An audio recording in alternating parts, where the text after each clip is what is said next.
all those other friendships, unless it's not serving you in terms of, like I said, if you're always the one reaching out, or if it's just every time you speak to them, it's just negative. Right. That's like draining. Mentally and emotionally, I take on that and it becomes too much.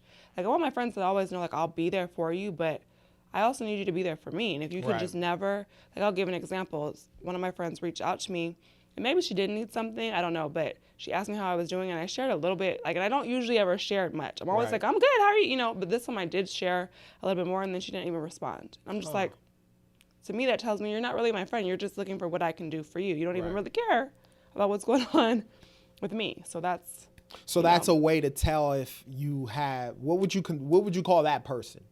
A fake friend, or what would you say? If somebody, well, first of all, how do you identify a person who doesn't care about your well-being and is only wanting you to pour in them? And secondly, what would you consider that I mean, I think we person? all know when we have that friend. If we're always the one reaching out, whether it's every week, every month, every 3 months, if you're always the one having to say, hey, so-and-so, how are you doing? And they never do that to you, that's a red flag. If it's when they're talking to, or what they do reach out to you, it's always like, I need this from you, that's a red flag. Or if it's like the conversation just seems one-sided, they're not really interested, they're just trying to tell you everything that's going on with them, they're not really interested in what's going on with you, that's a red flag. I don't know what to call it, but what I know is I don't have a place for it now in this stage of my life. And when I saw that, I was like, okay, bet. Like, I won't be reaching out to them anymore, is what Right. I honestly thought.